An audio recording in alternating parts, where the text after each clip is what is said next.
morning, good evening, good afternoon, whatever time it is when this video gets to you.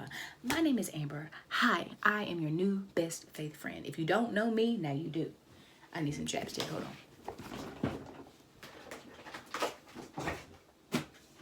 Because I would not. I can't.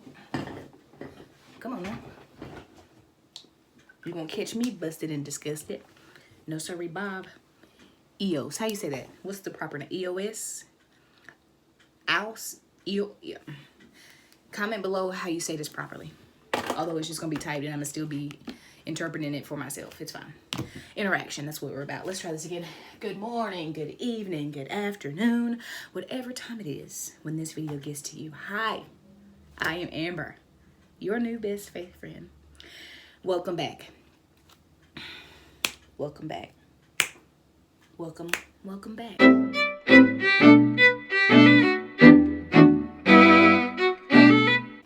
We gotta find a jingle, guys. I need some encouragement on a jingle. I did a different one last time and I liked it, but I don't feel that vibe no more. So we need a jingle first.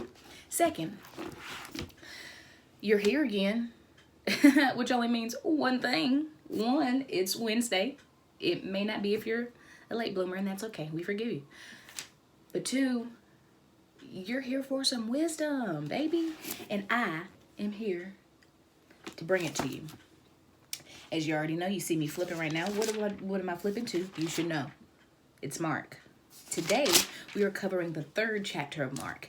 As we already know, Mark is one of the 4 Gospels in the New Testament, right there in the front of the New Testament. Matthew, Mark, Luke, and John. You hear all those 4 put together most of the time. And that is because all 4 of these men, people, whatever you want to call them, apostles, disciples, whatever you want to use, all 4 of these gentlemen, each of these 4 books, 4 Gospels, gives us an account of the life of Jesus, pretty much, but it is from a different corner of the room.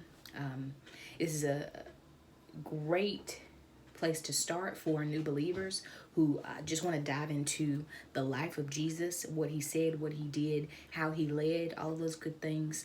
This is a wonderful place to start. Mark, actually, as we know, is where we get our anchor verse from, which is in Mark chapter 9, verses 23, which we'll get to. If you don't know what I'm talking about, I mean, you did not watch the first video. Stop telling on yourself. You need to go do that. And tonight, again, we are coming from Mark, the 3rd chapter. We have covered the 1st and 2nd chapters of Mark at this point. We know that John the Baptist had set the tone for Jesus to come. Jesus has officially come, and he is now being requested because people are aware now that he is a miraculous being and can do miraculous things. So everybody wants his attention for their own personal means, right? Yeah. Like I was saying earlier, Mark is the probably most straightforward of the 4 Gospels in the encounters. He gives us pretty much the same context, but he does it in the most concise way out of everybody.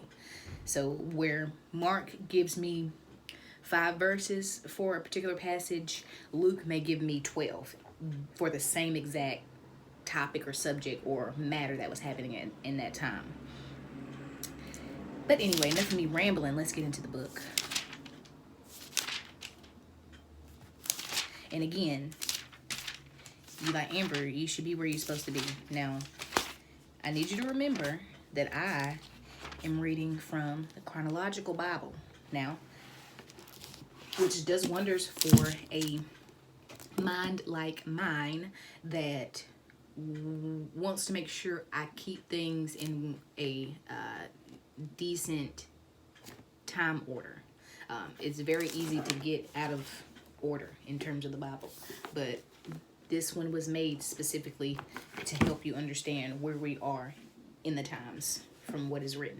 Okay, now again, I was flipping the pages. My point of explaining me flipping the pages was that the fact that in most Bibles, the book of the Bible is together. In this case scenario, because Matthew, Mark, Luke, and John all have the same stories essentially told by different people. They put the stories together, so I have to flip maybe 5 or 6 pages to get through a particular chapter because it's covered several times. That's why. And in this particular passage, I'll go ahead and give you this. There are 10 different areas of time that this book covers within this Bible, and we are in the 9th of 10th, the one right before the end, which is titled Jesus Christ, from 6 BC through 30 AD. Okay, those are the time periods that this encapsulates. And let me just take you back for just a second, because that actually brought to my attention something real intense too. When you say, Amber, what do you mean by chronological? What does that mean? You can see here, that's the end, but I'll flip. These are the timelines here. And this is where we are. We're at the Jesus Christ one, right?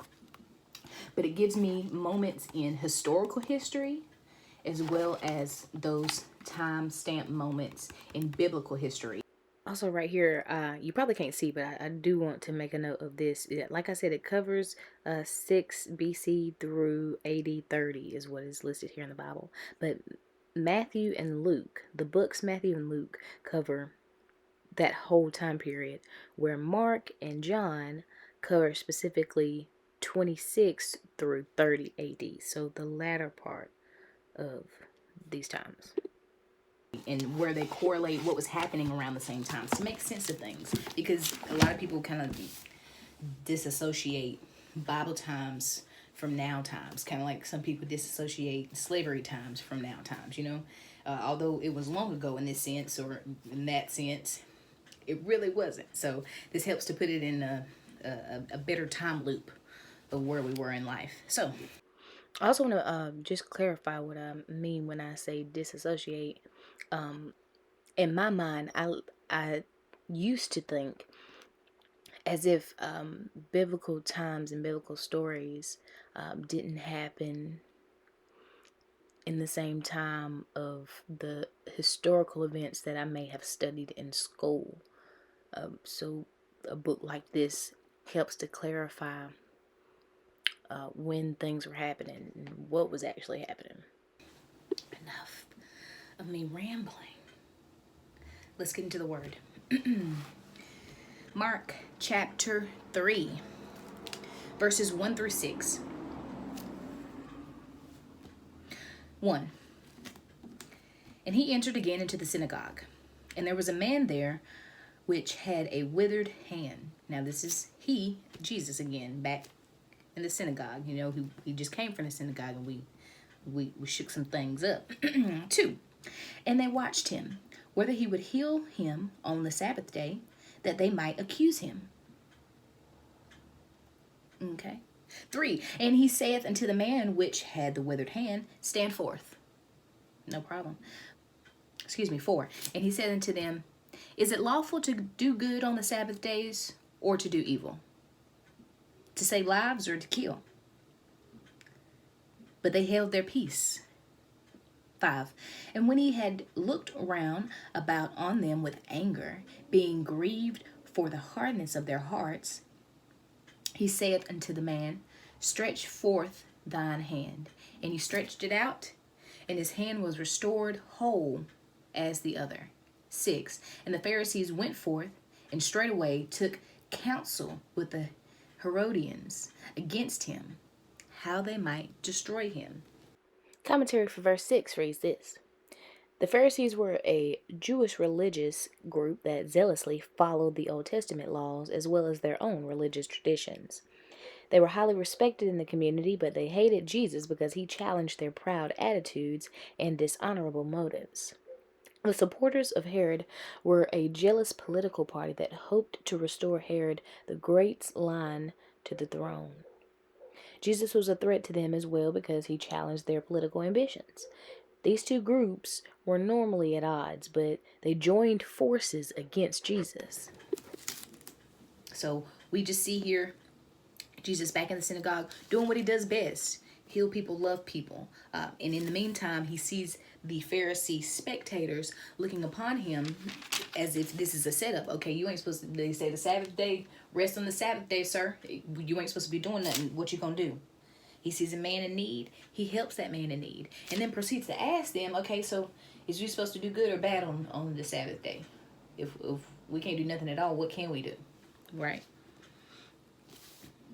He heals the man. They go on their way and plot. Mark chapter 3, verses 7 through 12. But Jesus withdrew himself with his disciples to the sea, and a great multitude from Galilee followed him, and from Judea, 8, and from Jerusalem, and from Ishmael, and from beyond Jordan. And they were about Tyre and Sidon, a great multitude. When they had heard what great things he did, came up to him. 9.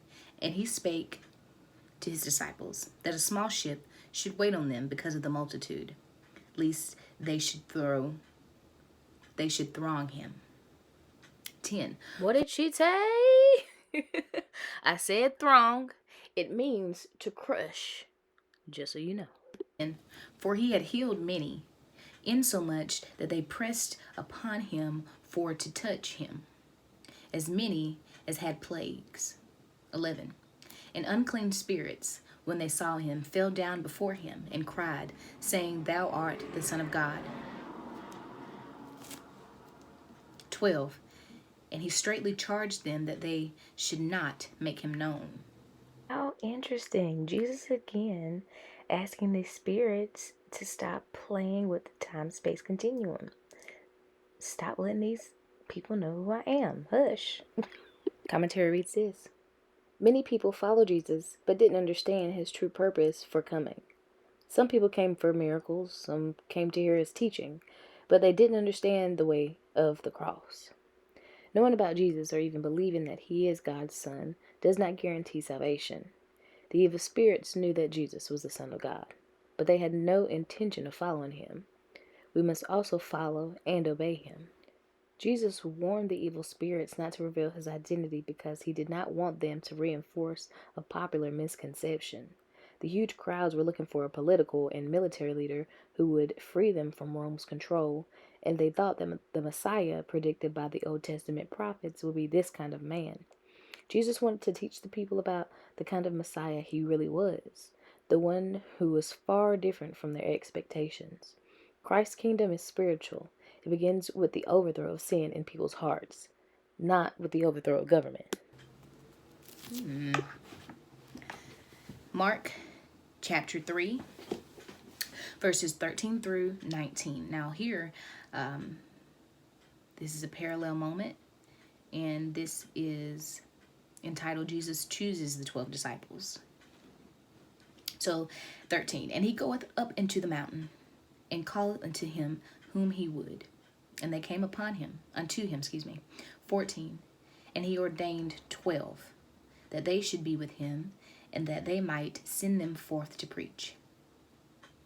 15, and to have power to heal sickness, and to cast out devils. 16, and Simon he surnamed Peter. 17, and James the son of Zebedee, and John the brother of James, and he surnamed them Boanerges. Boanerges.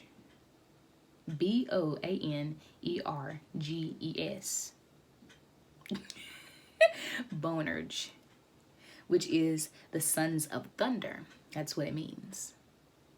18. And Andrew and Philip and Bartholomew and Matthew and Thomas and James, the son of Alphaeus, and Thaddeus and Simon the Canaanite. 19. And Judas Iscariot, which also betrayed him. And they went to a house. Commentary for verse 14 reads this. From the hundreds of people who followed him from place to place, Jesus chose 12 to be his apostles. Apostle means messenger or authorized representative. Why did Jesus choose 12 apostles? The number 12 corresponds to the 12 tribes of Israel in Matthew 19:28, showing the continuity between the old religious system and the new one based on Jesus' message. Many people follow Jesus, but these 12 received the most intense training. Jesus did not choose these 12 to be his close companions because of their faith. Their faith often faltered. He didn't choose them because of their talent and ability. No one stood out with unusual ability. The disciples represented a wide range of backgrounds and life experiences, but apparently they had one more leadership potential. They had no more leadership potential than those who were not chosen.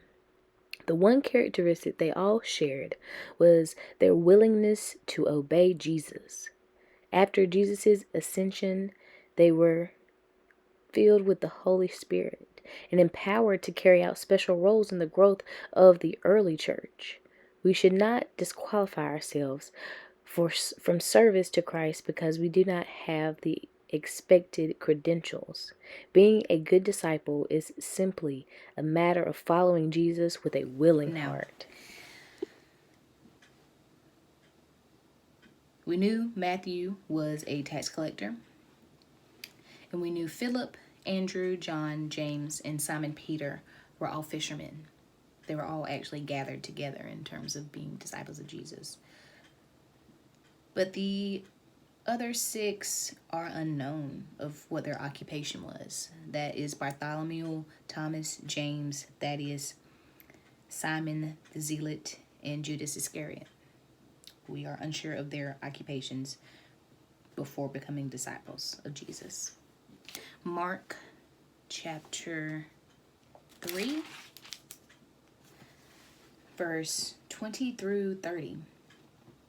And the multitude cometh together again, so that they could not so much as eat bread. 21. And when his friends heard of it, they went out to lay hold on him, for they said, He is beside himself. 22. And the scribes which came down from Jerusalem said, He hath Beelzebub, and by the prince of the devils casteth he out devils. 23. And he called them unto him, and said unto them in parables, How can Satan cast out Satan? 24. And if a kingdom be divided against itself, that kingdom cannot stand. 25. And if a house be divided against itself, that house cannot stand. 26. And if Satan rise up against himself, and he divided, he cannot stand, but hath an end. 27. No man can enter into a strong man's house and spoil his goods, except he will first bind the strong man, and then he will spoil his house. 28. Verily I say unto you, all sins shall be forgiven unto the sons of men, and blasphemies wherein soever they shall blaspheme. 29. But he that shall blaspheme against the Holy Ghost hath never forgiveness, but is in danger of eternal damnation. 30. Because, they said, he hath an unclean spirit.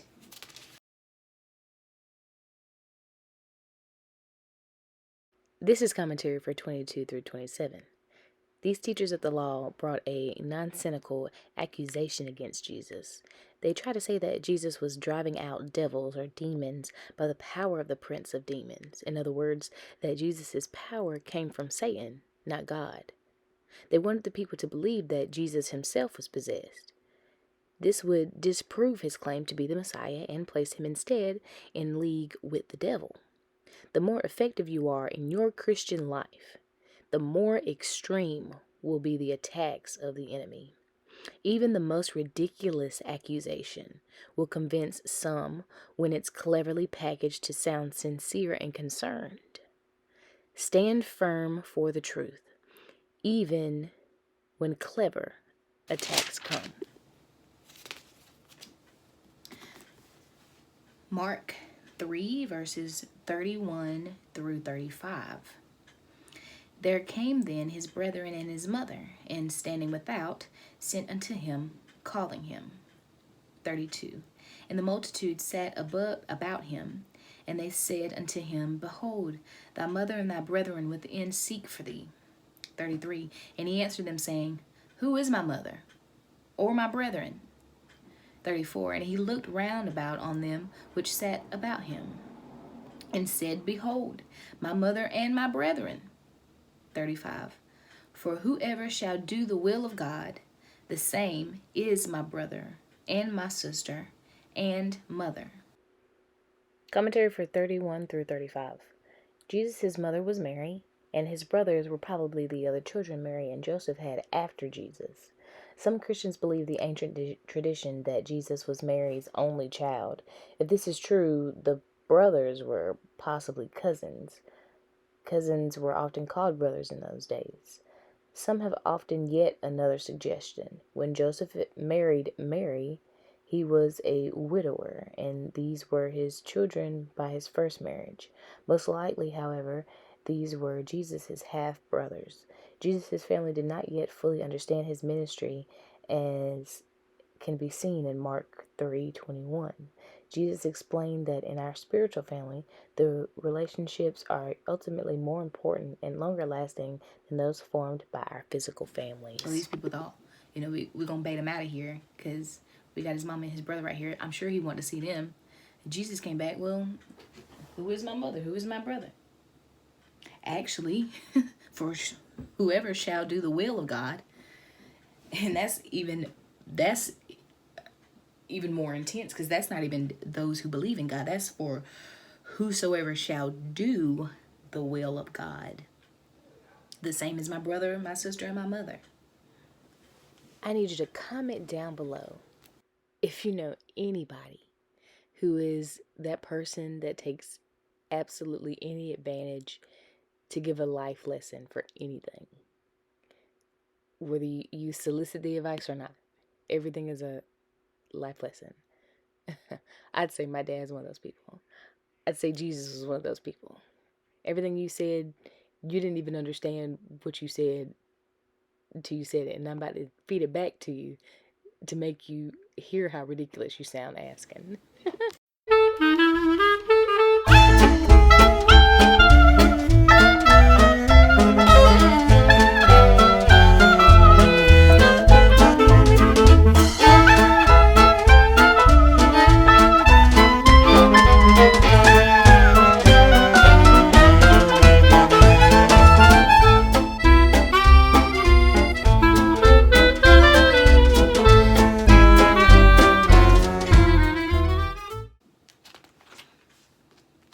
So we just got the name of the 12 disciples. Gave us their okay.